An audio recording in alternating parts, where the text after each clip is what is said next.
everybody have put their phone in silent mode. Okay, let's start with the event and good afternoon, everyone. So I am very much. It's my pleasure to welcome our two esteemed speakers. Anish Mukherjee, who is a solution architect in NVIDIA, and he has years of experience in creating innovative solutions and technical innovations. And joining him is Prateek Jain. He's the Inception Program Community Manager at NVIDIA South Asia, and he's recognized for his contributions in fostering innovation in startup ecosystem. So I would not take much time, and I would like welcome them both to the stage. And thank you. Thank you. So, if you would like to go first. Thank you, Anish. So, hello everyone. So before I begin, firstly, I want to check on like how many are startups here. Okay, great. And what do you know about NVIDIA? Like, what comes to your mind when you hear NVIDIA? GPU. Games. Okay. And anything else? Jensen. Okay. Great. So let me just begin with. So this is the broadly the tech stack of NVIDIA. Just to kind of share, like as you can see, NVIDIA is built like a computing stack or a neural network, and as you can see in 4 layers. So if you see like hardware, then there is system software, then there's a platform, and on top of it is the application frameworks.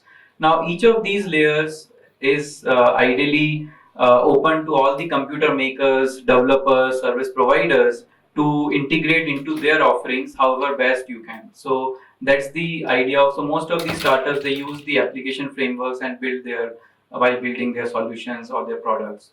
So just wanted to give you a glimpse of the tech stack. Now coming to the Inception program. So Inception program is a global program, and we have more than 20,000 startups part of the program globally. In India itself, we have 2,000 plus startups currently in the program. The program is not a cohort focus, so that's why you see these high numbers, because our program supports startups for more than, I would say, from incorporation to 10 years, they can be part of the program. And beyond that also, there's another program which is called Connect program. That is essentially for the companies which are matured and which are more than 10 years old. Now coming to, these are some of the very innovative companies globally. You might heard of like Perplexity, Hugging Face, Rephrase.ai. So all these companies are part of Inception, and they are building their solutions using NVIDIA tech stack. Now coming to the offerings, what do we offer in this program? The program is completely free. There is no equity, no fees involved in this program.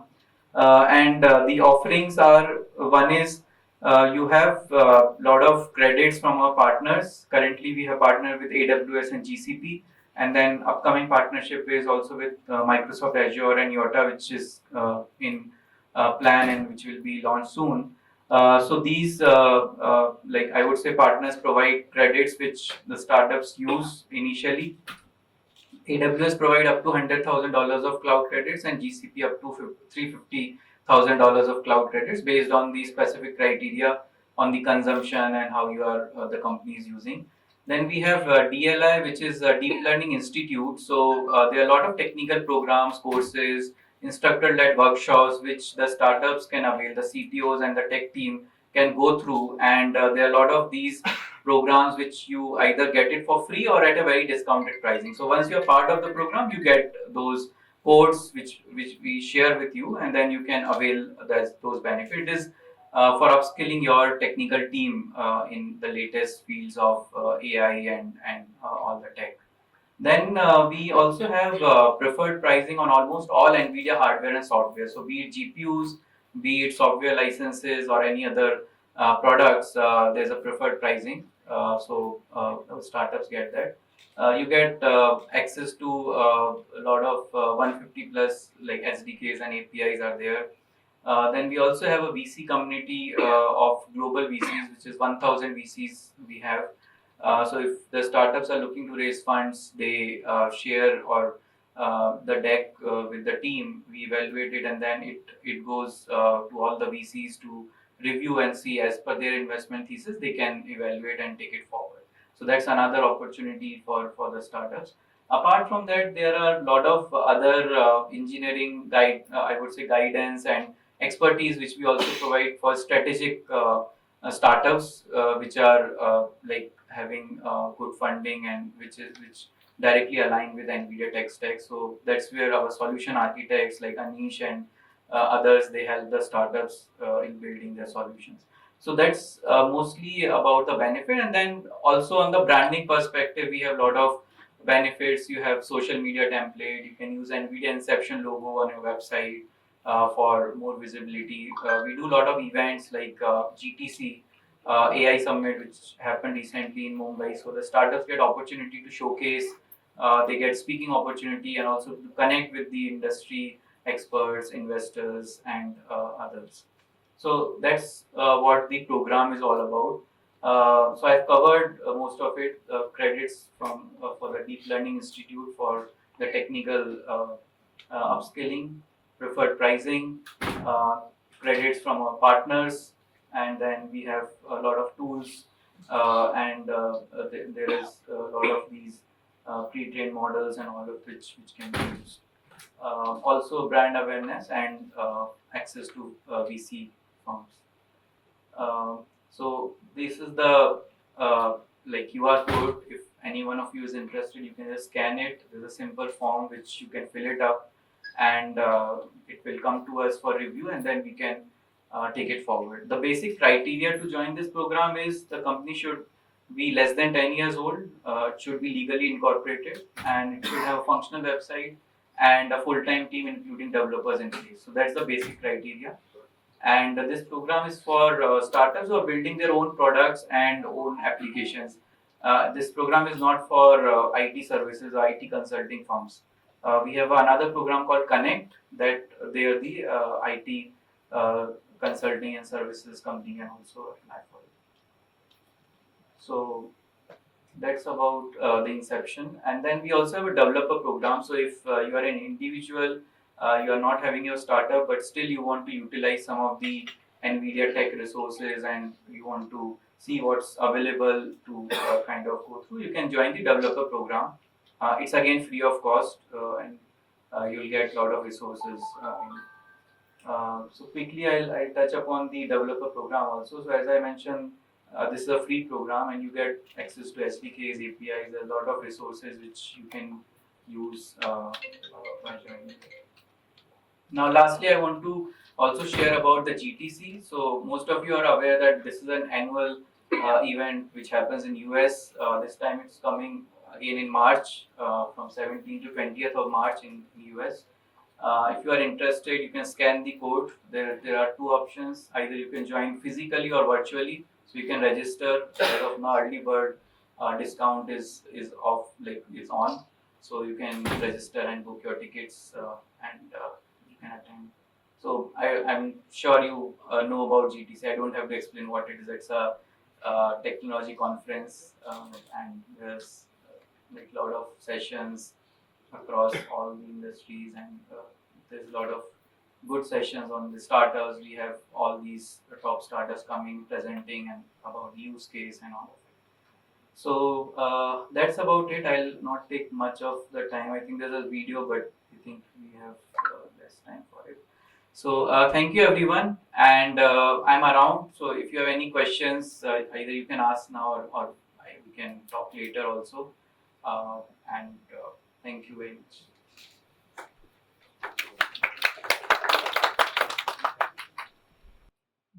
Hi everyone, I'm Anish Mukherjee. I am a solutions architect at NVIDIA and I primarily work on generative AI. So can I just have a raise of hands who all are familiar with generative AI? I do not have enough information about that person. Yeah, someone's running it in the back. That's fine. Okay. So yeah, we will address that as well. We'll show you something that can give you some information what you're looking for. Okay, so what are the things you use generative AI for these days? Can someone tell me how are they using it on their daily basis? Cool. Perfect. Yeah, that's something developers love. Anything else that you can think of? For creating some surgical scenarios. Can you elaborate a little more? For simulation, some rare and not complex scenarios are to be created. So with different pathology and anatomy, creating the scenarios. Perfect. That's another use case of generative AI.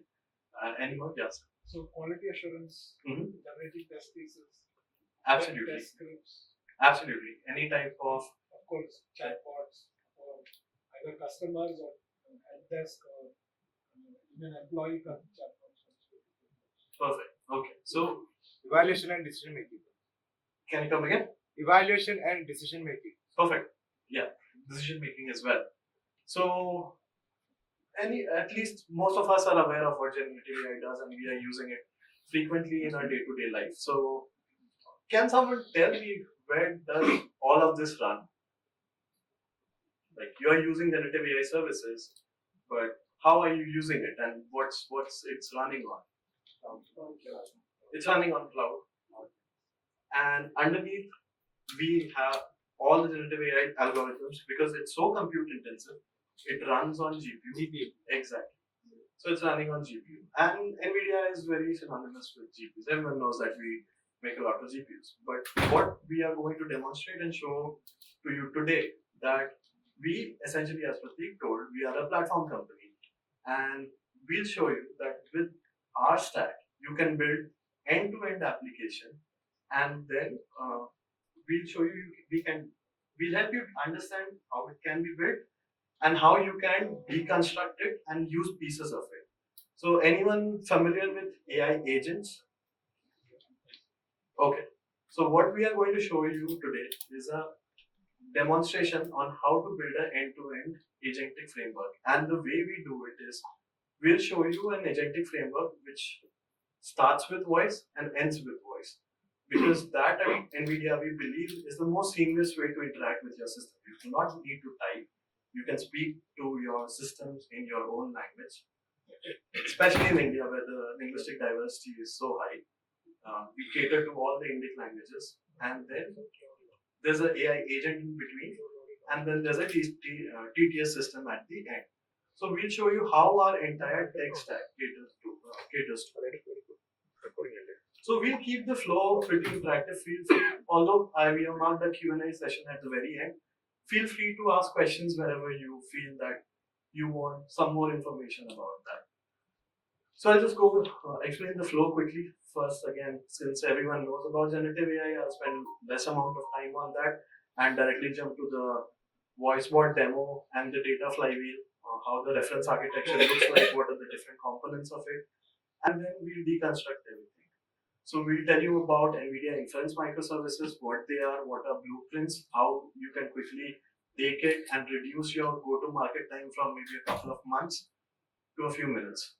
Just download one container and you can pretty much get started on your generative AI journey. And we'll tell you about the NEMO framework. If someone is looking into training or fine-tuning your model, because let's say some of the models that you're getting on Hugging Face is not good enough for your particular use case and you want to align it for your use case, so then NEMO framework is there. And the voice part, it's all catered by something known as NVIDIA Riva, which is for the ASR and the TTS part. So that's the overall flow that we'll be covering today. So since everyone is pretty much aware of the generative AI story, how it started, that it's already a subset of a broader umbrella term of artificial intelligence. And why now? Why is generative AI starting to pick up steam right now? So there are three factors which all come together to make this revolution happening at this moment of time. We have enough computational power right now. We have the amount of data that we need. Because everything, again, anyone who has been working in the space of deep learning or machine learning knows that data is something that you need, and you need it in volume, and you need quality data. So the availability of these massive text corpus or any sort of token corpus is what is helping drive this generative AI revolution. And also the algorithmic models. So the invention of the transformer architecture and subsequent refinements of that architecture led to the conditions that is making the generative AI ecosystem thriving right now.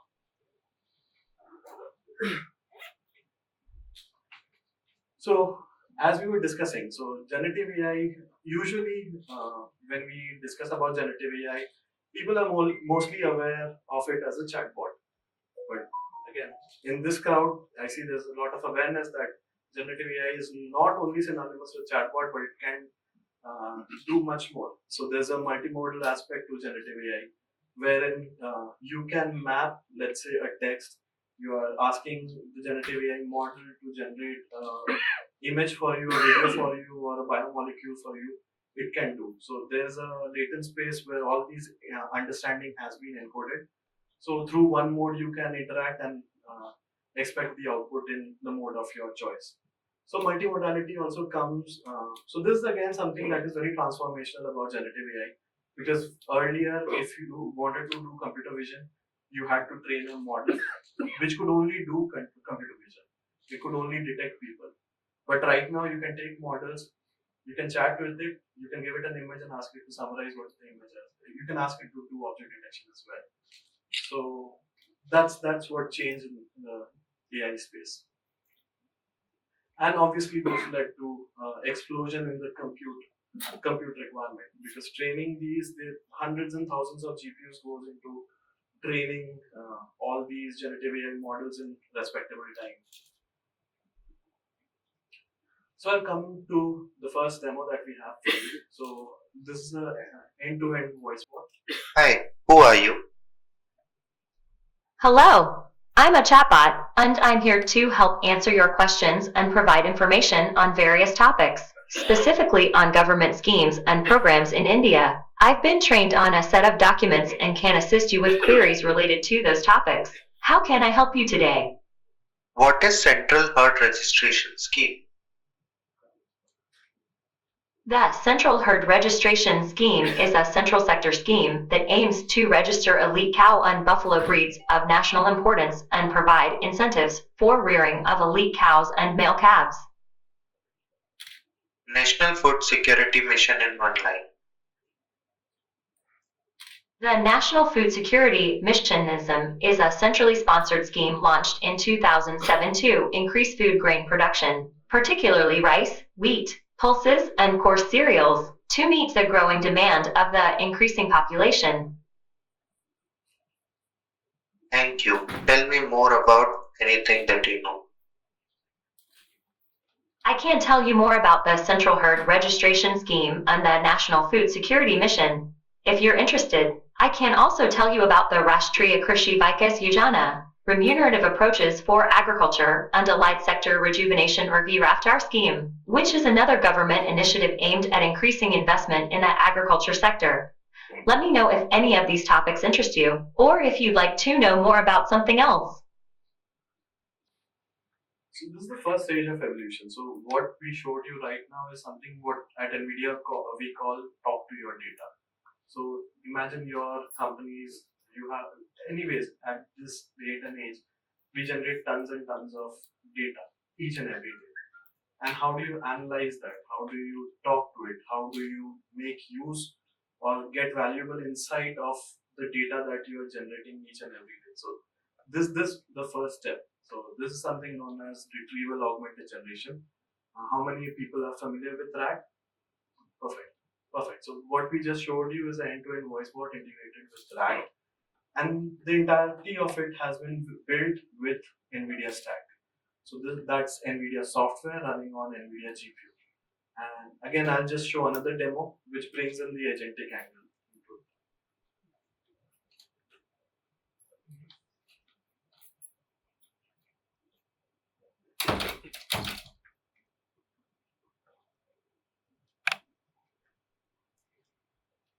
So again, this is a agentic framework that we created in-house. Again, fully built on NVIDIA stack. So all the features that an AI agent today has, like memory, function calling, tool calling, all of these features have been baked in. And can I just get an estimate? Any developers in the house today? Okay, all the developers are familiar with the RAG stack. Can you give me an estimate of how much time would it take for you to build a deployment ready agentic framework? 10 minutes.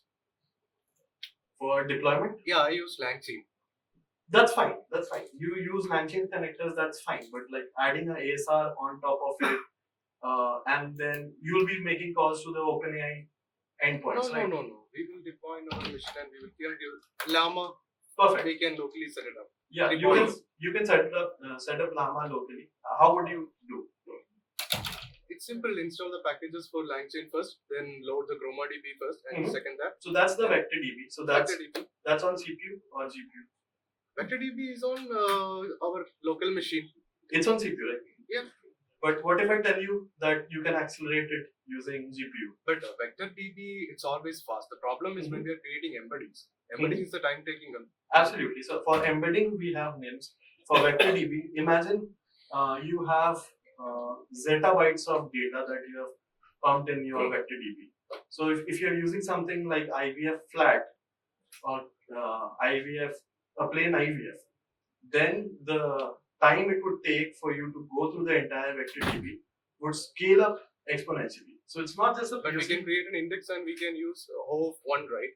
We can create like a key value pair. We can pick it from. When it gets distributed on different systems, your time scales up because you have to synchronize between the different threads running on different CPU systems. So if you want to accelerate it, so we have something known as Kagra, which accelerates this stack.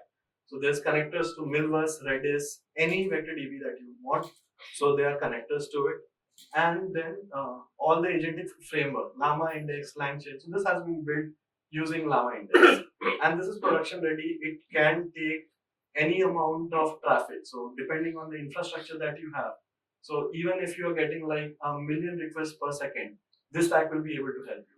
So when I wanted to say that you want to make a production ready stack, so you would require a DevOps guy as well, right? Who would take care of the Kubernetes deployment, I believe. I have a friend, but I can write scripts. I use some other things, Terraform, to do it. Terraform, it will deploy for you, definitely. Okay, you are an exceptional developer. Maybe we should get his resume. Yeah, but typically it takes a week's time or a month's time to get it production ready because the request per second, you need to cater to everything, the security aspect of it. There should not be any vulnerabilities. So how do you make sure that all the code base that you have does not have any vulnerabilities? It can scale up horizontally to the amount of requests that you want to cater. So everything has been pre-packaged for you, and bits and pieces of it we provide it again in form of different pieces of the stack. So that if you want to build this in entirety, you have blueprints. You just download the container from I'll show you from where to get all these information. You just download it in one click. It does the deployment. You just tell the amount of GPU compute that you need based on the sizing. We also have a sizing tool which helps you figure out that if you want to cater to this many amount of people accessing your LLMs at a certain point of time, and then your latency budgets are this, because no one would like to have an app where someone has typed in and it's taking forever for them to get back an answer. And usually when traffics are high, you typically see that happening to your systems. Anyone tried booking for Coldplay tickets, I think, would have faced that scenario. So everything we have taken care of it because we want to make the journey seamless for the end users and for the developers, because at NVIDIA our motto is developers. Because we know if we can enable the developers, that's how our stack penetration would increase without us putting in efforts, and that in turn will help us with the GPU consumption. So that's our selfish intent behind it. So although NVIDIA is a GPU company, 60% of the company right now are software developers developing software such as this. So I'll just give you a demo of this. So in this, there are something, so you can have various form of deployments. So you have something known as Triton. So where if you are like an expert developer, you can fine tune all the engines and you want to make sure you extract every last bit of the compute performance. So you can, there's something known as TensorRT, and then optimize it using TensorRT, the models, and then deploy it on Triton. And then the NIM API is on the NVIDIA cloud, And then NIM local is the model that you can directly download and deploy using the NIM framework that I'll be talking about. And then you can have set of documents on which you can have different knowledge bases. These are essentially different vector DBs.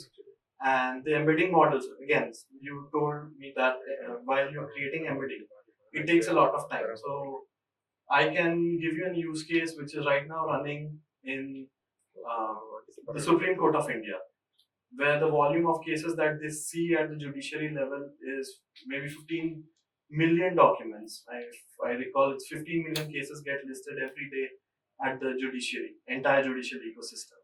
So how do you take that much amount of data and convert it into embeddings in a respectable time? Because till the point you do not convert it into embeddings, you cannot use any agentic framework on top of that.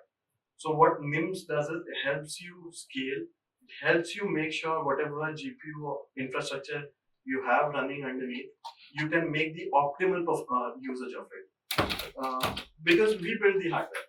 So we know the nuances of it. Let's say you are deploying directly using Hugging Face. Hugging Face models are suboptimal deployments. It will help you get to inference in 5 minutes. You can start inferencing in 5 minutes, but are you maximizing the GPU capacity? Are you maximizing the GPU memory that we provided you? Are you making sure that you're using it to serve the maximum number of people that you can do on that particular GPU? So we help you understand, we understand that these are difficult questions. So someone who does not have an inside out knowledge of, let's say, our computer architecture schematics of the GPUs that we have been building, so that increases the time. Someone, if you're building something, you don't want to learn GPU architecture to make sure that you're making the most optimal uses of the GPU. Because why you should care? The reason you should care is because if you're using because if you're making suboptimal usage of the GPU, what it would do is it would scale your costs. Because let's say on one GPU you can serve 100 users and you're only serving 5 users because you don't know how to make the most optimal uses of it. You'll deploy 20 more servers to serve the same load. So that's the reason why we have created this stack where everything, all these profiles have been optimized by NVIDIA team for a particular hardware. Select the hardware of your choice, select the NIM that you want, you deploy it. It will make sure that it is performing at its peak performance all the time. Anish, I will clarify that they're not competing with Hugging Face. Yeah, we are not competing with Hugging Face, but yeah, what we do is we optimize it. You still go and download the models from Hugging Face. You still would need Hugging Face plugins and Hugging Face connectors. Everything, what we have done is we have created an abstraction layer in between the Hugging Face layer and the GPU so that it can run at the most optimal performance. So I'll just demonstrate this end-to-end agentic framework, how this works, and then we'll start deconstructing the different part of it, because I've been talking a lot on NIMS and I would want to take more questions if you have on NIMS. And then I'll also want to show you some other capabilities that we have created through something known as NIM blueprints that you can directly take and run it on your systems. Yeah, you take some questions. Sure. That you're not fully clarified. Okay, yeah. Feel free to interrupt. Raise your hands anytime you have a question. Yep. Because I'm a regular user of NIM, Mm-hmm. so I use a model called Palmyra, Met Palmyra, 90 billion. Mm-hmm. So I got 4,000 rupees credit, 4,000 credits From request. the builder.ai. Yeah, Yeah. build.nvidia. I tried it. Yeah. We used it. Mm-hmm. Then I got again 4,000, Mm-hmm. but I got a message like it's going to expire today in 2 days. I got it 1 week back, and I want to buy it. How can I buy it? You can download the NIM. You can download the NIM and host it on GPU, because what in build.nvidia.com, I'll also show you a demo of that site. I have it loaded. I think you already see all the tabs. They are from build.nvidia.com. So the intent over there is you first understand what you want to do. You get a feel of the algorithm that you want to use. Make sure that it's fitting your use case. But again, this is not guaranteeing you a production level deployment quality. It's just for demonstration purposes where you can bring your own data, You can make queries to the endpoint. But let's say if you have given it to a customer and you start using it, we do not guarantee that the latencies that you require or have as a part of your SLA will be honored, because it's just for demonstration One purposes. more thing we want to know is like, I want to know. So we are using H200s to train Palmyra, just to run, just get inference at full precision. Right? FP32. FP32. But even if it's a H200 card, a single card which got 150 gigs of VRAM, but still it goes when we are using more things in the full precision. It will go above that. So we had to use things like A200 into 2, which got more Tensor parallelism. Yes. The main thing we are trying to achieve is like without quantizing our model to get it. So I always had a doubt in NVIDIA Palmyra in your name. So are you guys quantizing it or just full precision? So there are multiple profiles for every NIM. I'll show you the flag that you can go into the container, and then with that flag, it shows you the list of profiles. So there are throughput optimized models, there are latency optimized models, throughput optimized models. Throughput optimized models, again, they consume more GPUs. And then there are again models profiles for different layer of your quantization level. So you have FP32, BS16, FP8, all of that is supported. So based on your use case, just do a dash list dash all profiles. You'll be able to see all the profiles for that particular name that we have optimized for. And again, I'll tell you in the roadmap that we have options for the end users to build custom names.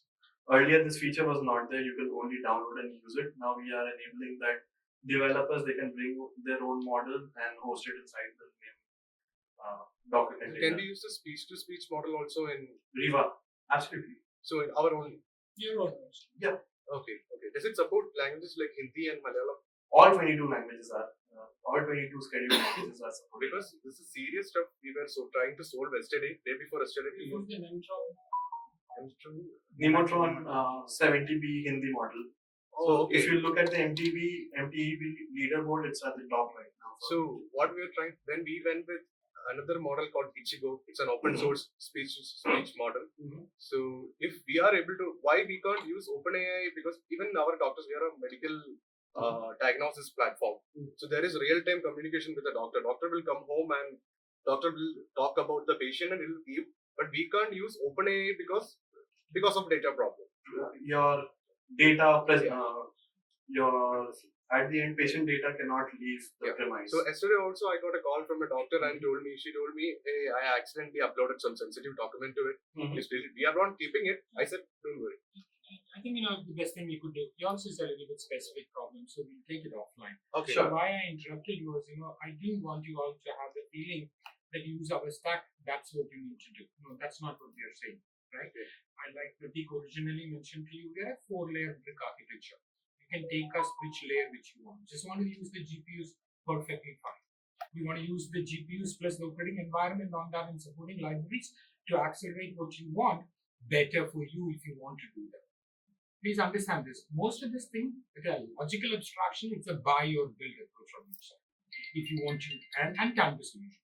So if you want to do it fast, immediate to a small scale, use available solutions. But you want to take the best out of the underlying code, you need to put more love and attention to it. And we enable you with thousands of tools to support that. Right? So you decide the abstraction layer which you want and build on. I just do want to add one more point. Particularly if you're building startups and all that. The technology underlying is moving at a pace which is just unbelievable, right? And the underlying competencies of the models are also improving. And the complexity of the model improving at modality levels also. Input modalities extending to multiple things, output modality is also extending, right? So you need to think a little bit long term. So if you're building something which is quick and dirty, to add on to your product, no problem, right? It's an adjacency. You're using what is available, solving that part of it. It's not your core. But if you're building a core which doesn't have a longer term, then you will get abstracted. What we are enabling you is the view to take that level which you want and do it with the full utilization of the underlying compute which we provide for you. Make sense? Yes. So exactly, like from the entire solution that we build, right from the hardware, you can just take a simple GPU, you can take a TGX server, you can take the networking.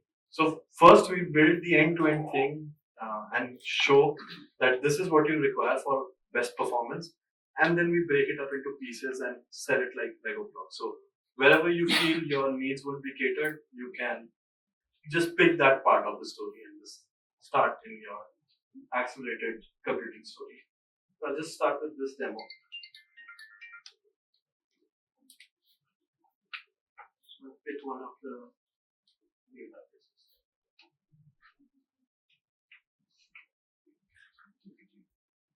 Can you tell me more about DEO?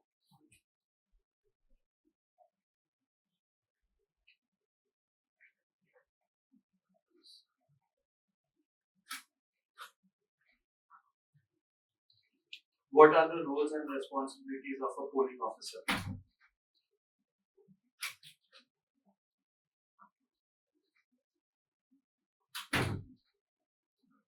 And where we are retrieving this from? So all that agentic behavior that we told you about, the memory, tool calling, everything has been baked into it. And you can see the speed of inference. So if you are running it maybe, so this we are running on H100. So this is the the 70 billion model running on 4 H100 GPUs. And this is the speed that you get. And I believe that it's quite fast than what you usually see on Claude or OpenAI.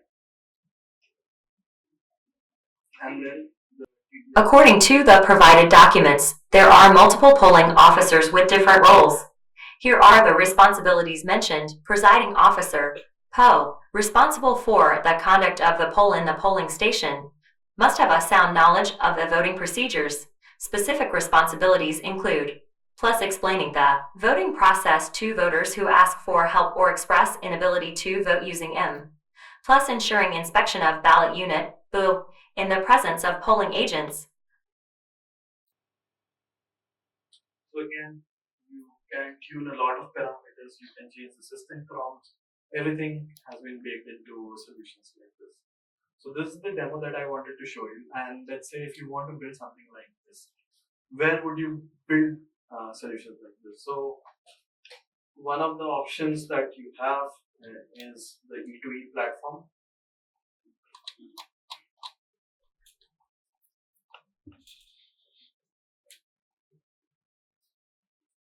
So one of the options that you have is this E2E platform, where you again can get compute H100, H200, everything is available. And then they also have a serverless stack. They work very closely with us in building this serverless stack.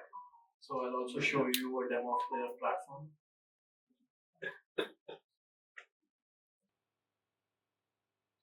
This is how the platform looks like, and if you want to create an endpoint, I've already created an endpoint for inference, but let's say you want to create an endpoint, you can just pick,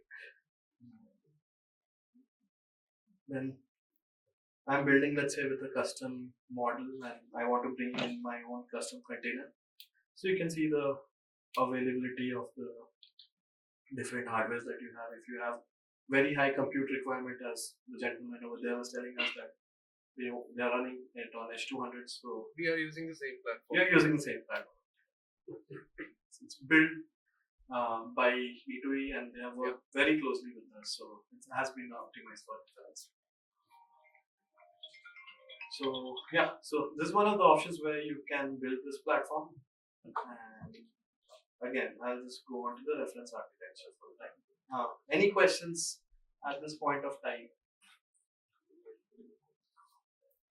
Feel free to ask any questions. Any simple questions, any very core technical questions, anything that you have on your mind, you can feel free to interrupt and ask me, and I'll clarify it for you at that point of time. So this is how the rack part of it works. So you can see that there will be a pre-processing part where you take in all the different data in different modes. Can be HTML, can be PDF, any complex data form that you can bring, it can be marked down. What we do is we have multiple pipelines to process the different tables are handled differently, images are handled differently, because there's no structures in tables. I can have a table where there's a column within a column within a column in that image. So normal OCR techniques usually fail miserably when handling tables like that.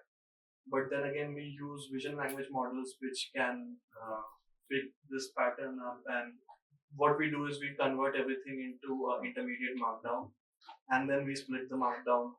We have multiple chunking strategies, whatever suits you.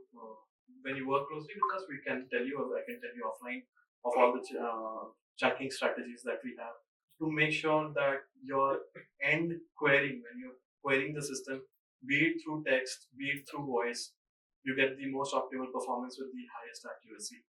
And what we also do is we have integrated benchmarking tool, which benchmarks the performance, and then an accuracy analysis tool, which tells you, it will take your document, generate question answer pairs, and then tell you the accuracy of the performance, accuracy of the platform that you have built. So what you do to make it a Convai bot, you take a ASR module, you stick the ASR module in front of the RAG pipeline, and then you, what is the ASR module? ASR is automatic speech recognition. So we have a stack called NVIDIA Riva. So Riva has ASR, ETS, any voice capabilities built into that. So it has pipelines built in. You can just take it and deploy it in 5 minutes. It starts the server, you can start querying it. So we are talking about your platforms. Is it something we need to purchase from you, or is it open source? It's a free. Riva falls under NVIDIA license, so it's a licensed product. But some platforms who have NVIDIA license, you can get it from them, or else you can get NVIDIA license purchased separately in platforms where the NVIDIA license are not there. But there are again examples, GitHub examples, which you can take and reference it. So some part of the code is open source, but the Riva stack is not. The Riva stack is a licensed stack. But that development doesn't need cost. Yeah. Yes. So the licensing model from our side works like this, right? When you're putting it on production, the licensing gives you capacity to extend production quality plus level support to your customer. That is licensed under the NVIDIA stack, which is there. And then you take what you want underneath our multiple tools like Riva, he said, and that will be deployed for your customer, and they have option to deliver that on a production. Right? So the goodness for this with all of you, the perspective on it, right? Because our interest is very big. So if you use this type of tools, your inference fastness he has shown you, right, at one instance level. But where we will actually get challenged is when the concurrency also goes up and latency demands are within the traffic. So you as an architect who is delivering under business builder, when you're delivering that solution, you're not doing it at the POC stage. That's where you're just doing the MVP to construct it. But your final outlook is to build and deliver this at production level to your customers with an anticipated latency and your concurrency. That's how your business model is, right? If you build a model like this chart, which is shown you, of asking question about what's a call officer, that accuracy level is what you're first doing with the RAG level which you're building, right? And then training it with the language which you want. But then you're thinking about concurrency of how many users will this, at a point of time immediately ask. She will ask, you will ask, you will sit in column and ask, you will sit in Trivandrum and ask, right? Now, when your that usage model increases because she has found good, she will tell her, or whatever is your marketing mechanism. You also need this architecture to scale to that level. That's why I told you to look at your build approach. As in this. Not that the other ones are bad or. I mean, you have. And then when you deploy that, she calls it breaks down. Does it help you? Yeah. So that's where the licensing model comes, so that she gets production quality support for you, or you might be deploying that on E2E cloud, for example, right? Because you don't own the infrastructure, right? The inference needs to work for you, And that's where a player like Italy comes into play, because you need in-country capacity. Is it not? So we are working at the strategic layer to provide all of these for you, so that you as a startup is successful wherever and whatever you want to do, or for that matter, any developer. I want to just ensure that you get a larger perspective, because our intention is not to sell the stack to you. Yeah. But okay, man, I have one more question. So you talk about H100 and H200. What is it? Is it a hardware or GPU? Yeah, that's a hard. You want to take them? Yeah, sure. We are sorry about him telling you. So H100 and H200 are our upper generation GPUs. They are targeted for training and inference, multimodal inference, if you want to scale your inference. Latest generation is our Blackwell, which is coming in production. So basically, if you want to start it, we need to buy those ones. Or take it on the cloud. Oh, okay. And that's why I said in-country capacity, or with any hyperscaler. So that's why you mentioned about this 200K Google.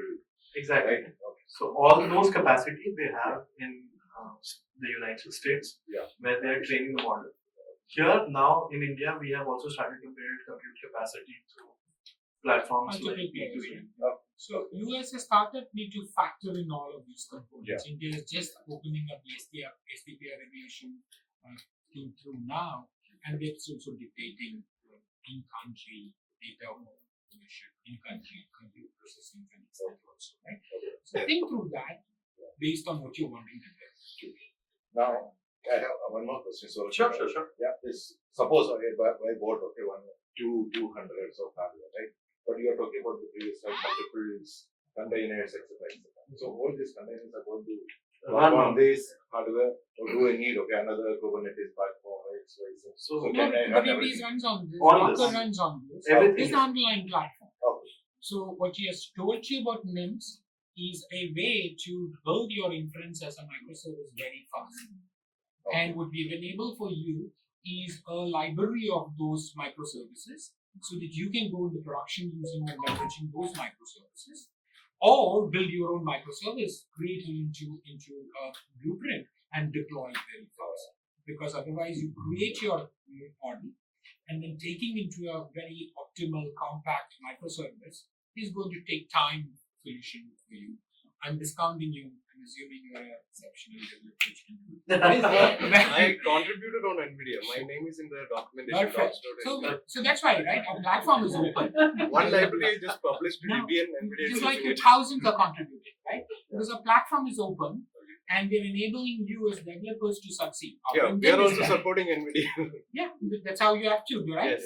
Yeah. We want to know your problem and then solve it for you. See, ours is an underlying platform which is accelerated. So if you have a problem which demands acceleration, which is increasingly everything, this is a solution for you. Because general purpose computing just cannot solve the demands of the underlying computing which is coming. And we want developers like you, because we are only 30,000 odd people working And the problem scope is very high, right? And your problem is not known to us fully. That's why we take and open it up. Yes. Because One question on how do you look at evaluation metrics for all the outputs that get generated? How do you look at So there are platforms like Ragas where, and what you can do is we generate question answer pairs. Again, that is done. You give a document on which you want to do your accuracy evaluation. So you have a set of documents through which you generate question answer pairs. Once you generate those question answer pairs, there are platforms like Ragas where LLM serves as a judge, and then the answer that is generated by the bot is compared with the answer that you would want, and then we do a qualitative as well as a quantitative comparison, and then give you metrics scores for them. And if required, put a human in the loop. Yeah. And then you create a ground approved agent. And then say, okay, it's ready to deploy. That's the only way to do this, right? And then the second question I have about guardrail. What about so especially in say healthcare, etc. I think you need to protect PII data. Absolutely. right? So what kind of mechanisms do you have? Is it Absolutely, we'll be showing you that. Yeah. So guardrails is again the part of your Nemo stack. We call it Nemo guardrails. So we'll show you what happens if you use out of the box model, or if you use system prompts versus you use our guardrails. What is the performance difference? We'll be showing you. So all this PII, profanity, sexuality, all these guardrails are there. Whatever you want for your application through the Nemo stack, you can start using. And it's just one YAML file. You may want to change that YAML file and it's good to go. So this is the overall convey I got to you. Again, the TTS part is also part of the Riva stack. The ASR, anything voice is Riva. Anything in between, part of it is names, part of it is Nemo. So again, I would deconstruct this entire stack for you so that we can have clarity on what are the different stack for the different pieces of this entire big puzzle. Can you use these names, Nemo? I mean, because I don't understand, right? Yeah. So, And we the names. exactly. So the next thing is we'll be talking about names. So we understand we talk about Nemo on a daily basis, Yeah. but we again know that our end users, they are not familiar with this stuff. So we want. Yeah, please. So I put the AI voice to like I'm comparing with 11 labs. So we have this kind of capability. What we do is we do not build any platforms or we do not build the end-to-end services. We are a platform company who will give you all the tools. You have to build it for yourself. NVIDIA will never provide you an end-to-end production-ready solution for, let's say, a chatbot. But what we'll give you the end-to-end production-ready parts that you need to build this time. So for one use case for Riva, as a case of like training a voice specific to a use case. So NVIDIA will support that. Like again. Absolutely. So the code base that is needed to do, let's say, a pitch change or let's say a voice cloning use case, that pipeline is baked into Riva. So any ASR use case, any Riva use case, Indic language support, all of this support is already baked in. So a use case that is live in the country right now, again, it's used by judiciary. Judiciary is leveraging generative AI a lot. So all the high courts right now and the district courts in India, in every state, they are now transcribing voice. So all the proceedings where where evidence collection is being done, or the proceeding documents where a stenographer would be typing in earlier. Now all that thing has been automated. So all Indic language support everything, and that's running on Riva stack. So I might have this about like the cost structure. Like I just want to know like how the cost of all this. We'll take that offline because if you're not going to deployment, it's free for development. So once you go into deployment, then the entire NVIDIA license comes in. License depends on you buying on-prem or on the cloud. Yeah. And on the cloud, it's around $1 per GPU. Right? So at A2E, you are selling the licenses separately.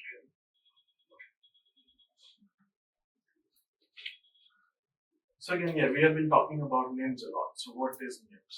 So again, so this is the layer that we're talking about. So you can that green thing at the bottom, you can imagine that's your GPU, and then all your Kubernetes and all the things that you need for that thing to run on that GPU is baked into this name stack. We are doing a quick analysis. So why would you go for NIM? And again, for developers who are very well versed, they can do it by themselves. So what are the best? So we are giving you a comparison sheet so that you can do a SWOT analysis. What fits your use case better? So here we work very closely with companies like Meta, Mistral, Starcoder. So at day zero, when they release a Llama model, so what they'll do is they'll release a Hugging Face checkpoint and they'll also release a NIM. So the Hugging Face checkpoint, they are suboptimal. You can use it, but the performance on, because they have to ensure that it runs on every GPU. So you're talking about Hugging Face. Sure. So what is the difference between Hugging Face and? I'll just show you. Yeah. I'll just give you a demonstration of what Hugging Face is. So both of them are doing the same business from the application perspective. Sir, are you familiar with GitHub? Yeah. So Hugging Face is a GitHub for all the machine learning models. Okay. So you can see if you just search.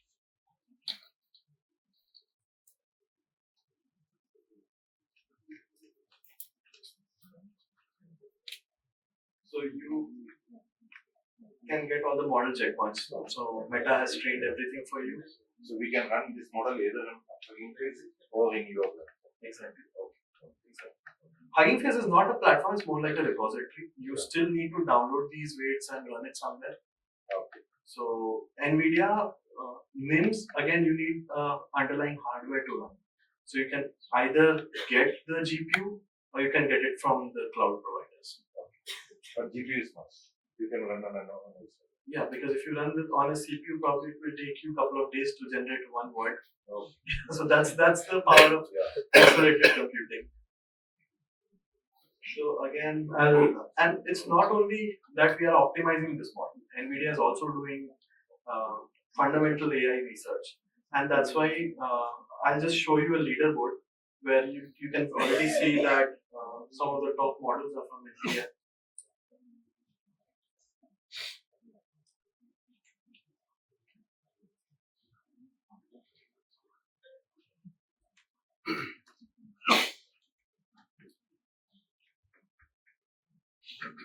So this NV embed V2, so this in the entire flow, you need to convert everything into embedding because the machine learning model does not understand text or images. Everything is being understood in form of an embedding, which is nothing but vectors. So you can see this NV embed V1 is our model. So it's right now at the top. So if you look at the different things, you'll see our models almost everywhere. So that shows you that NVIDIA is doing fundamental AI research as well. So this leaderboard gives you a view into what are the best models because it's very hard to keep up with AI research because it's moving at such a breakneck speed. So you can regularly keep visiting the MTV leaderboard to figure out what is the best that's going on in the market right now.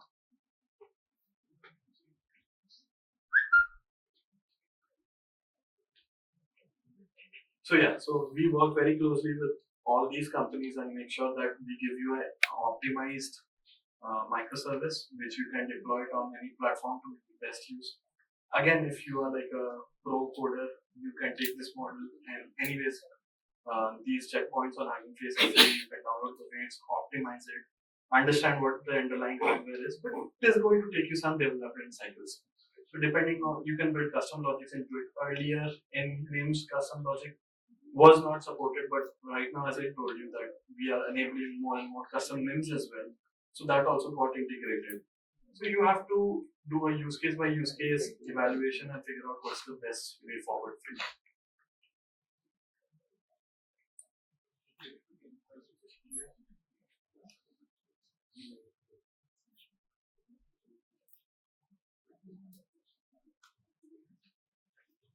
This is what we were talking about. That what NIMS offer is that all these AI stack, they have thousands of layers of dependency. If anything goes wrong, any version mismatch happens, it's a nightmare to debug. NIMS packages everything into one stack and we provide it so that you do not have to do this heavy lifting for you. We do the vulnerability checks. That's another advantage. We gives you industry standard APIs so that if you're making an API call to an OpenAI endpoint or an Anthropic endpoint, all those supports have been baked into the system so that you don't have to. So what can NIM support? So NVIDIA Inference Microservice, we have tons of inference microservices. I'll be also showing you demos of some.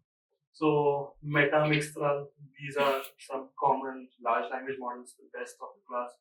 Large language models, so if you want something like a chat engine, you'll probably go for the Llama NIMS or the Mixtral NIMS. If you are a designer, you want to build something or have a creative campaign, then you have Adapt, you have Getty image generator, you have SDXL, you have some models from Shutterstocks.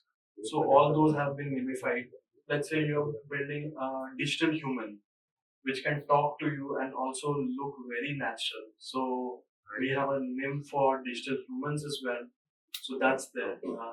Then if you are working in molecular biology and you want to simulate any particular drug and how it's interacting with different reagent or different active chemicals, so you have ESM4, DiffDoc, so all these names. So there's a variety of names that you can work with. And how do you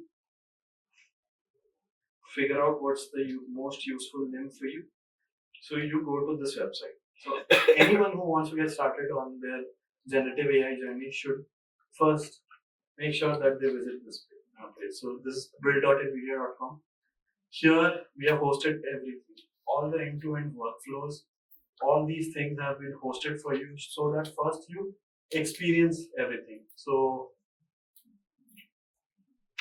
if you want to, you have vision related tasks. So you have, so this model is from NVIDIA Vela. Then you have Llama 3.2b. Sure. So I just wanted to synthesize this for you because I realize there's many of you have not fully understood the background, right? So from a development outlook, right, it's assumed that he was starting grounds up to build this medical imaging, diagnostic value add to the surgeons for understanding the use case of that surgery in more detail, right? Assume that's the use case. Now your developer is going to look at what's the model I need to use, right? Now every day, multiple researchers, multiple other groups are coming out with models, and you will find those models available across the ecosystem, in GitHubs to Hugging Faces of the world too. So if you're a researcher, you can take it and get that thing done for yourself. But you're looking at it from a production perspective, right? And that production has multiplicity of factors which you need to consider. One is meeting your product to get you what you want immediately, and then deliver it to the scale which you want, and then delivering it at the price points and economic factors which you're considering for your business. Is it not? So we have an underlying platform which is what you will need to use for either training or inference. That's why we are interested in enabling this for you, right? So then we realize this is now happening in the space. So we are building enablement for you to take few things which we know is becoming more prominent and put that as a microservice you can quickly deploy, right? So if you're building something which is leveraging any of these areas which is already done, and it's not really core to you, you use this immediate time to solution.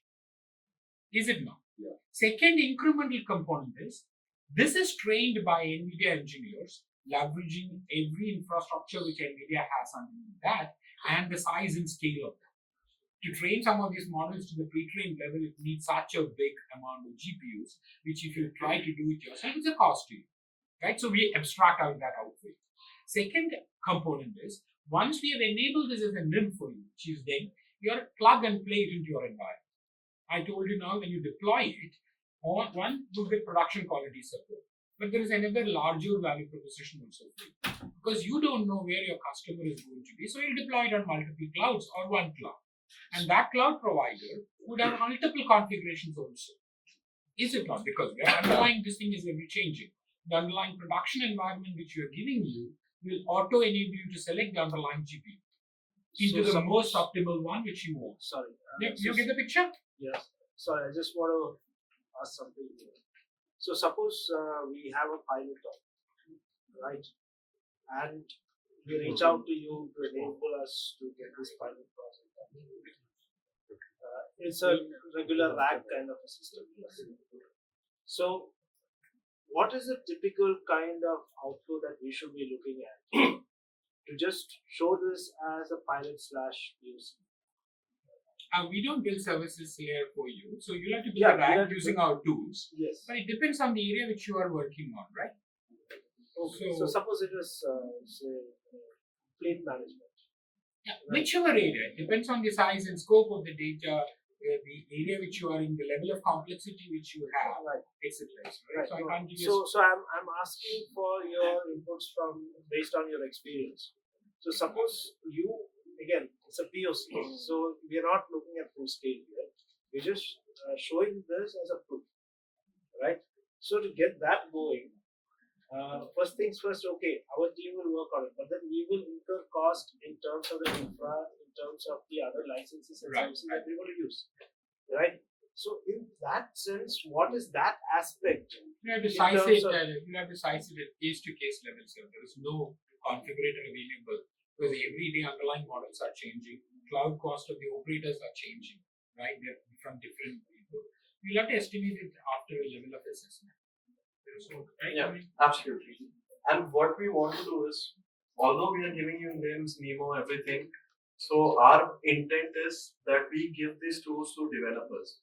But exactly, we also understand that the GTM and building the final product also, like if we can provide some assistance or at least give you something on which you can do customization, is exactly what I'll be showing next.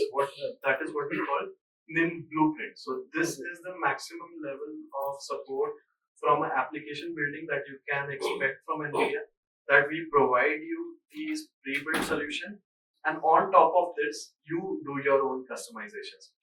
Because we are a very small company, we do with a market cap of $3.5 trillion, we have only 30,000 people working, and to support use case by use case basis, all of our engineers are swamped right now. So it's not possible for us. So what we do is we build these things on which you can add your own customizations. So the next thing that I would want to show is the NIM blueprint. So what I was showing you right now is NIM, which are the Lego pieces. So if you want to, let's say,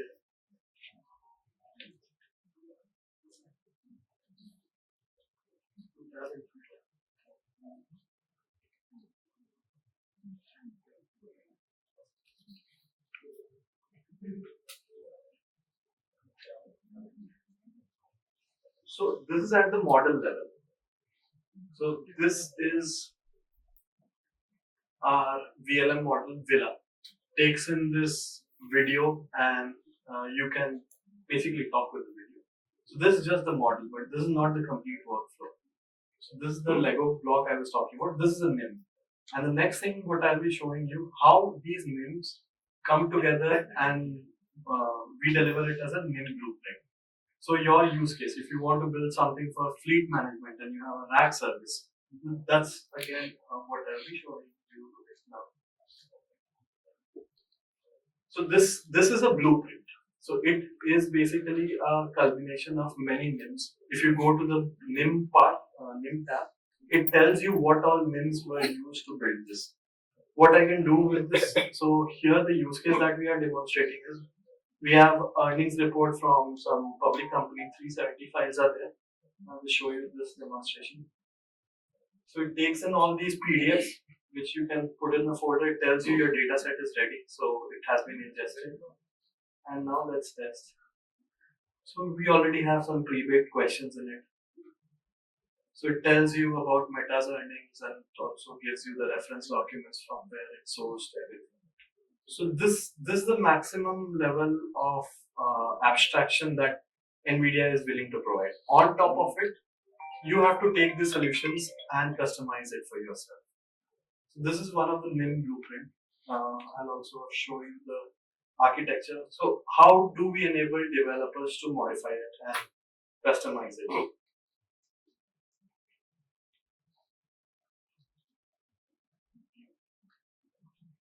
So it tells you that these underlying NIMs were used. Google deployed NVMBed and the reactor. And if you want to see the reference architecture, how this entire thing was orchestrated.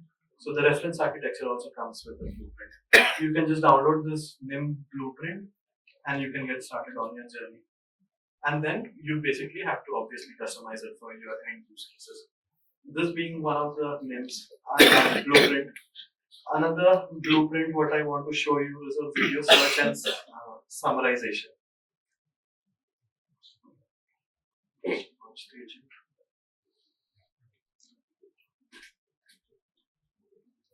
So you can start conversing with your analytics platform. You can tell it that you're a traffic system tell me all the events. And now, once this ingestion is done, so it is ingesting 2 minutes of traffic video, creating embedding in the backend, putting it into a vector DB, and making sure the platform is ready for you to start conversing. Takes a while. Again, so this is the reason why I was saying you use this for demo but not for production purposes, because this is just built for demos. We can give you the API endpoint, but the performance will not be optimal. So it gives you a summary of it. That in this period, this was the activity that was happening. First vehicles interaction, all these things as a summary report it comes.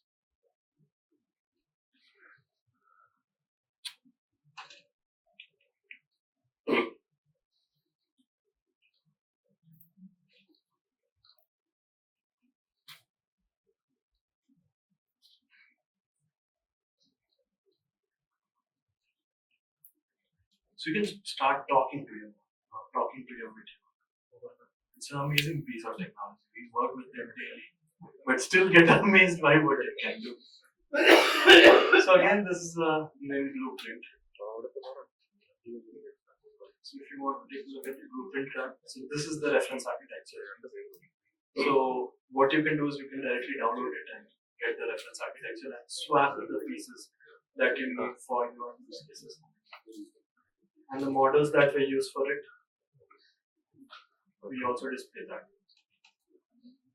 This is another.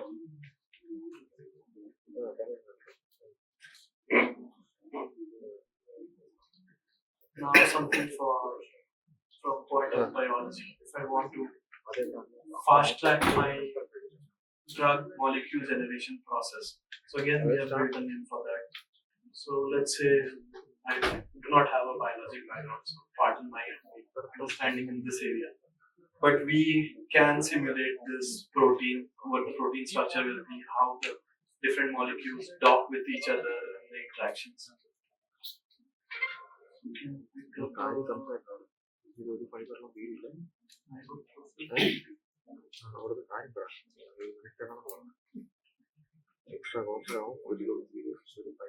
So it generated a molecule for you.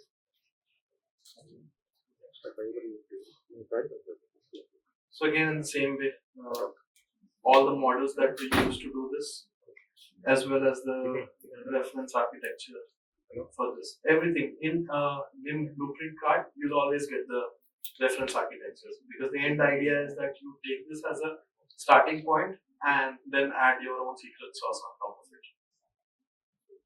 If you take the first one, that video analysis, right, whether summary and also the police. I want to add more capability. So how would you? So you have to first figure out what capabilities you want to add. It can already do so many things for you.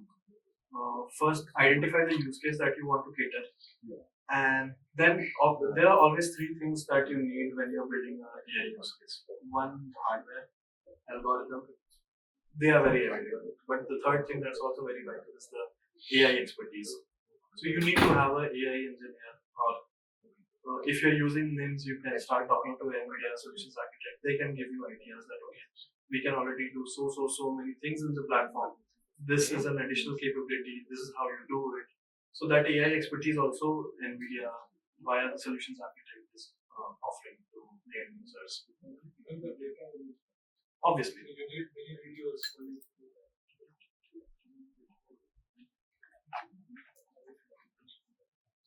So again, this is from a software point of view. Let's say you're in the software industry. You want to release some software into the market. NVIDIA also uses this. Internally, what we do is all our software, what we release out into the market, first we do a vulnerability check, and it is all done via AI.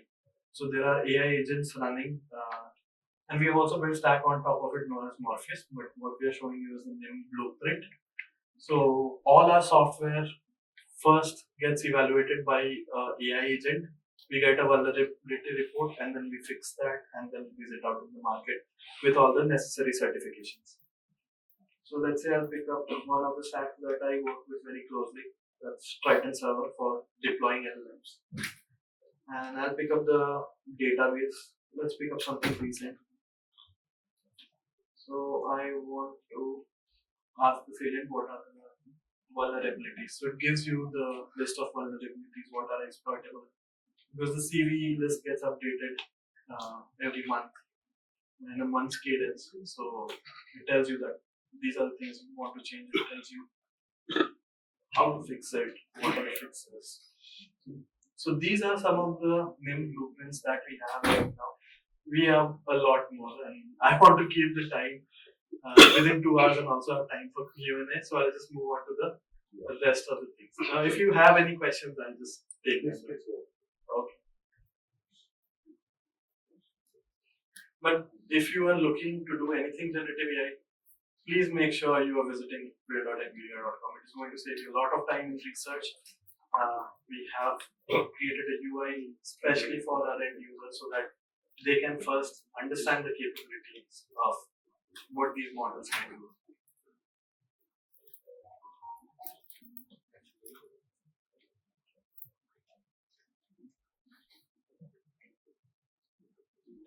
Yeah, so I'll skip a few slides because we have been talking about it.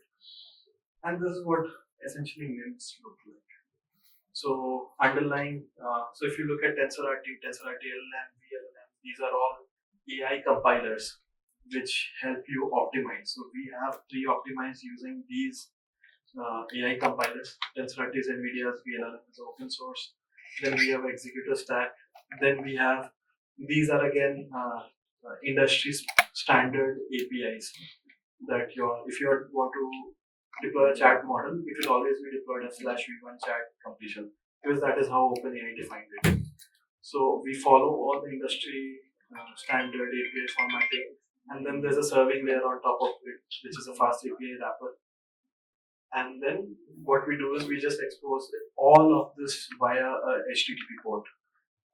All you need to do is your client API or your client code just needs to make a HTTP call to the link. And everything else, you don't need to care about what GPU you are running on. Everything is taken care of, all the optimization. So here we guarantee as NVIDIA that you are serving the most number of users at the GPU's highest performance capabilities. And just walk you through the NIM blueprints.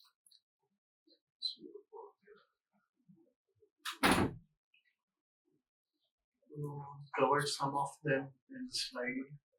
There was one with digital humans. Again, if I have time, I'll show that. So my intent over here was at least the NIM part of the story. Did it bring any clarity what NIMs are and what NIM blueprints are? Any questions on this? So if you have right now, you can ask them. You can meet us offline. Give my business card. If you have questions later, feel free to reach out. We'll be happy to help. So the next stack is the NEMO framework. So NEMO now, in a typical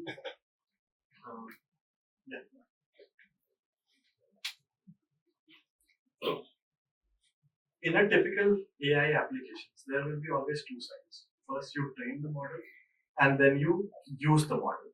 So using the model is called inference, and that's how the name comes, NVIDIA Inference Microservice names. So NEMO is mostly on the training part, and then the guardrails are also incorporated inside the stack. So first you have to prepare your data, then train your model, customize your model, and then you deploy your model. That's the typical life cycle of any AI applications. So when you have, let's say, collected a huge amount of data, trillions of tokens you have collected, you want to refine the quality of data. So how do you do that? So we have something known as NEMO Curator, which does deduplication, which ensures that there are no duplicate data present in the whole corpus of data that you have collected. Then we have pipelines for quality filtering, intent filtering, all these pipelines that you need to curate your data to make sure you have high quality data at the end which you are using for training. That curation is done through the NEMO Curator service. NEMO Customizer, once you have trained the model, you have used this data, and you're training the model, the training is done and you get a checkpoint. That model is usually a completion model because it only predicts the next token. So for you to chat with the model, you have to do something known as alignment, and you have to instruct fine tune it. So how do you instruct fine tune it? So you generate question answer pair, and then you fine tune the model so that it can understand that it has to behave in a chatbot kind of a way. So that can be done using Nemo customizer and very specifically Nemo aligner. If you have to do any human reinforcement learning with human feedback, all these pipelines are again baked into custom Nemo customizer. Once you have customized your model for your use case, you would also want to evaluate how good those models are. So that part of the stack again is served through the Nemo evaluator. So I'll be showing you in much more detail, and the retrieval part. So all RAG applications, they do retrieval. So the name stands for retrieval augmented generation. So there's a retrieval part from the vector database. So that has been accelerated to run on GPUs. So that's again part of Nemo retriever. And then we have the guardrails, which ensures that all these models, the PII screening, profanity filtering, all those things are taken care of. So that's part of the Nemo guardrail. And then once everything has been applied, then you go for deployment, which is through the NIMS. So that forms the entire end-to-end journey from the starting. So NIMS only takes care of the deployment part, wherein the rest of the things, whatever I said before, is handled by the Nemo framework. This is the data curation pipeline that you would like to do deep duplication and then classifier-based filtering. So all these pipelines are already baked in.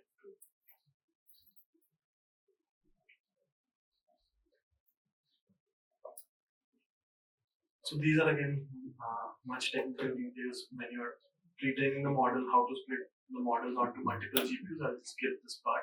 If anyone has questions, I'll take it offline. So this is how you build the final application. Let's say you're a company like Meta. You train it, then you customize it. Once you customize it, then you interface it with your own data sources. And this is the data flywheel of a RAG pipeline. Most of us, they'll probably be working in this part only where you have your model ready and then you're using it for the use case. But let's say after evaluation, you figured out that it was not sufficient. You need to, because your data is something that maybe a Llama model has never seen during training. It's a very niche use case that you're working in. You need to customize it. So the customization is done again using Nemo. So you start with prompting. There are multiple levels of customization. You can do prompting, then there's parameter efficient fine tuning if you don't want to.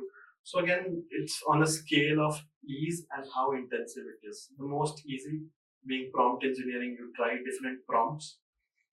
And the most difficult, or the most rather compute intensive being fine tuning, full fine tuning, where you readjust the weights of all the parameters. If it's a 2 billion parameter model, you have to adjust the weights of all the 2 billion parameter models. So obviously it is going to take a lot of compute. So depending on what your actual use cases are, that's the spectrum you're looking for. Prompt engineering, you can start right away. Fine tuning it takes on a couple of nodes or on one node, 8 H100, it can be done in a week's time for, let's say, 100K data. One question. In your last slide, you showed archive and all, right? The automated data. Before that, there was a user automated data loading, data download and extraction. Mm-hmm. Yeah. Before that, I think there was another slide. Yeah. This is the one. Mm-hmm. So will it automatically download or you have to bring your own data? Okay. Yeah, you bring your own data. Okay, so we have to implement this crawler to get input data. Exactly. Yeah, we do not crawl the data. Okay. So once you have the corpus, from there NDCs on Nemo Data Curator starts helping you. Okay. But you have to bring your own because data. we are doing it in a very hard way right now. Mm-hmm. I thought no, we do not have anything for that right now.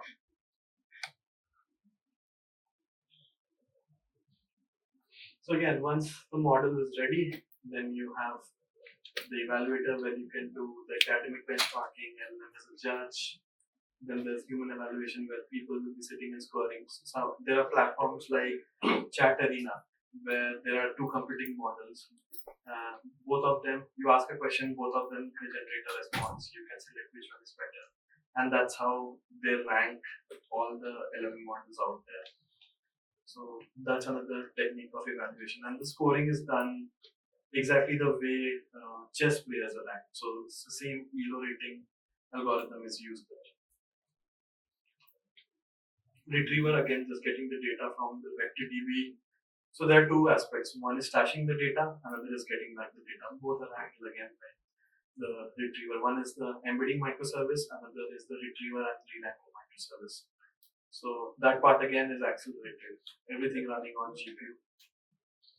So when you're talking about this vector DB, that's also coming from you. So vector DB, there are multiple providers, Milvus, Redis. What's the one you're using? ChromaDB. ChromaDB. And Files, there's a lot of choice. There's a lot of choice. There are open source, some are closed source, some comes from MongoDB. They also have their own vector DB offering. So you can go for any one. So what we have created is, again, we have created a connector layer called QVS. Anything NVIDIA starts with CU, so CUDA, CUDA. So like that we have QVS, CUDA vector search. That accelerates any of the vector DBs, whatever you want to use. A very important topic is guardrails. Without guardrailing, your LLMs can start generating answers which you probably do not want the customers to use. So these are some, again, statistics that shows you how guardrailing can help. Like if you just take out of the box, no guardrails, maybe kind of confidentiality from a PII perspective. It does not, 75% of the times it will hide the data. Personal information it will not reveal. I just add a system prompt, do not show any PII. It does a little better. But the moment I use a guardrail, again, you will ensure that no personal information is revealed out. And you cannot jailbreak. Essentially, the purpose is you do not jailbreak this entire LLM inferencing pipeline. And lastly, we have been talking about a lot about Riva. So Riva has majorly two pipelines, the ASR part and the TTS part. ASR standing for automatic speech recognition, where if I am saying something, it will understand the language I am saying in, it will convert it into text. If multiple speakers are there, it will understand that this part of the text is from speaker 1, the next part of the text is from speaker 2, so speaker diarization, everything is handled by the Riva stack for ASR. NVIDIA Riva, a GPU-accelerated SDK for building and deploying automatic speech recognition and text-to-speech-based applications, raises the customer service experience in contact centers across industries like financial services, telecommunications, utilities, retail, and healthcare. Riva does this with out-of-the-box models that deliver industry-leading accuracy. Models can be even further customized with your own data for the best accuracy across any domain. By generating an accurate transcript of a customer interaction in real time, Riva enables AI to provide contextual insights, measure sentiment, and recommend the next best action to the agent, ensuring a great personalized experience. It handles heavy accents or dialects and understands company-specific brands, products, industry jargon, and slang, even in noisy background environments. Let's check out a typical conversation in a banking contact center with Riva. Hi, thank you for calling. How can I help you? Hi, I would like to open an account and I get a debit card for my son. My account number is 54267. Absolutely. Is your son 18 years or older? No, he's not. Okay, we have a high school checking account that will meet your needs. Would you like me to set it up for you? Go ahead, yes. Would you like to be able to set a spending limit for his account and see his recent activity? Oh, that will be great. He's never had to manage money before, but he eats out a lot. Okay, no problem. You can set up a weekly or monthly spending limit. Which would you prefer, and what would you like the limit to be? Yes, let's go ahead. We can set up a 200 limit for him. Sounds great. Your Sense account is all set up with a monthly spending limit of $200. Oh, what about the debit card? A debit card will be sent to you in approximately 3 business days, and you can view and manage his account online. Thank you for taking care of this so quickly. My pleasure. Have a great day. Riva also supports real-time interaction in multiple languages, including English, Spanish, and bilingual. Let's take a quick look at the same scene in Spanish. Hola, me gustaría abrir una cuenta para mi hijo. And now we have Indic language support as well. So Hindi model is there. Internally, we have also built other Indic language supports almost all the Indic languages, and this is what NIC uses to build end-to-end solution for the judicial ecosystem. So this is exactly what is being used at NIC. Similar to the ASR part, we have a TTS part. Again, pre-baked pipeline. All you need to do is you need to synthesize the kind of voice you want to synthesize. You give them this as a prompt, and it synthesizes. Right now, it's via tweaking a YAML file or a config file, but the roadmap is that again we would want to make it work seamlessly through a prompt where you can just talk and ask it to generate the kind of voice that you want. Yeah, so exactly. So in this whole course, we deconstructed. So I started with a demo, and I deconstructed all the components, all the software stack using which this was built. So any questions? Yeah. Yeah, actually our customers are from Middle East. So, you know, their local language is Arabic.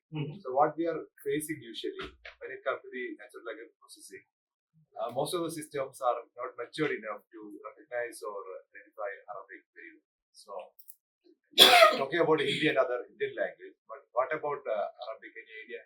I have to take look with the NVIDIA research team. So they are the one who builds models. I have to check whether it's part of EcoStack and check and give you a dump on it.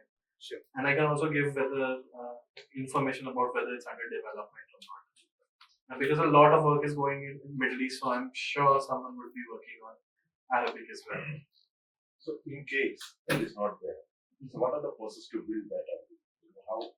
First, you collect data. So first you collect the voice, the wave files, and then you have to ask an annotator or give it out to some company who will generate the text. Then you have to pick up a base model like CTC conformer or Parakit, and then fine tune the model for that particular language. So that is the whole process if you want to build end-to-end language system for a model which is for a language which is not supported by the platform. Yes. So is there any option to migrate from, so imagine that I'm using the Google Infra right now to build a similar application. It includes the agentic rack and all the stuff. Is there like a turnkey solution which lets you migrate from Google to NVIDIA? At the Google platform, you'll already see part of our stack. So in their marketplace, Riva, NIMS, everything is available. So it's not like Google versus NVIDIA. It's like Google, NVIDIA for Google, NVIDIA for A2. Enabler. We are always going to be an enabler. We do not want to create the end products. That's the goal, and the vision is very clear from